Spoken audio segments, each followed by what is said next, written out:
ઘણી વખત આરોપીઓ વધુ પૈસા કમાવાની લાલચમાં શોર્ટકટ અપનાવવા માટે ફર્જી વેબ સિરીઝની જેમ નકલી નોટો છાપવાનું કામ કરતા હોય છે ને તે ભારતીય ચલણી નકલી નોટો બજારમાં મૂકતા હોય છે, જેના કારણે ભારતીય અર્થતંત્ર પર તેની સીધી આડઅસર થતી હોય છે। આ પ્રકારની ઘટનાઓને લઈને પોલીસ પણ સક્રિયતાથી કામગીરી કરતી હોય છે ને ત્યારબાદ સુરતમાં વધુ આ પ્રકારની ઘટના સામે આવી છે, જ્યાં ઉધના પોલીસે નકલી નોટ બનાવનાર શખ્સોને ઝડપી પાડ્યા છે।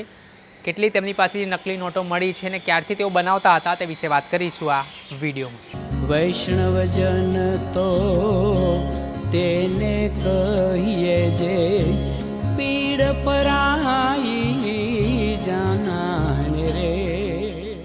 નમસ્કાર દર્શક મિત્રો, નવજે ન્યૂઝમાં આપનું સ્વાગત છે। હું છું ફૈઝાન। દેશના અર્થતંત્ર સાથે ચેડા કરતી હોવાની વધુ એક ઘટના સુરતમાંથી સામે આવી છે, જ્યાં સુરતમાં નકલી નોટ બનાવીને બજારમાં મૂકે તે પહેલાં જ પોલીસે આરોપીની ધરપકડ કરી છે।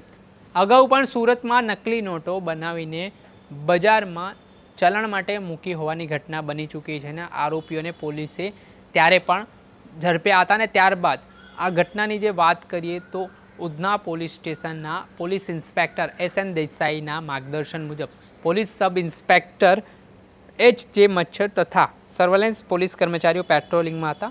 આ દરમિયાન હેડ કોન્સ્ટેબલ આનંદ રતનભાઈ, હેડ કોન્સ્ટેબલ મોહનસિંહ રતનસિંહ અને હેડ કોન્સ્ટેબલ ચિરાગ પીતાંબરભાઈને સંયુક્ત રાહે બાતમી મળી હતી કે સુરતના ગુલનાઝનગર ઉના પાટિયા વિસ્તારમાં એક ઘરમાં નકલી નોટો બનાવવામાં આવી રહી છે।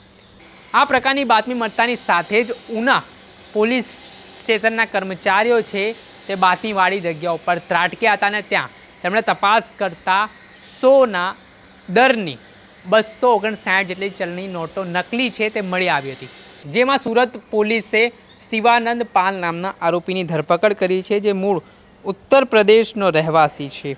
જેવી રીતે વાત કરીએ તો તે અહીંયા ભાડાના મકાનમાં રહેતો હતો ને ચલણી નોટો બનાવતો હોવાની વાત છે તે સામે આવી છે ને આ મામલાને લઈને હાલ તે તમામ મુદ્દામાલ છે તે સુરત પોલીસે કબજે કર્યો છે ને આરોપી કેટલા સમયથી આવી રીતે નકલી નોટો બનાવતો હતો ને તેણે આ અગાઉ નોટો બનાવી છે અને બજારમાં મૂકી છે કે કેમ તે દિશામાં પણ હાલ પોલીસ તપાસ કરી રહી છે। પરંતુ જેવી રીતે સુરતમાંથી ફરી એકવાર દેશના અર્થતંત્ર સાથે ચેડા કરવાની ઘટના સામે આવી છે તેને લઈને પોલીસ દ્વારા હવે કાર્યવાહીનો સકંજો આરોપી સામે કસ્યો છે। દર્શક મિત્રો, ત્યાર સુધીમાં બસ આટલું। આવા નવા વિડીયો સાથે ફરી આપને માહિતગાર કરતા રહે એટલે નવજે ન્યૂઝની ચેનલને આપ લાઇક કરો, સબસ્ક્રાઇબ કરો અને શેર કરવાનું ભૂલતા નહીં। નમસ્કાર। વૈષ્ણવજન તો તેને કહીએ જે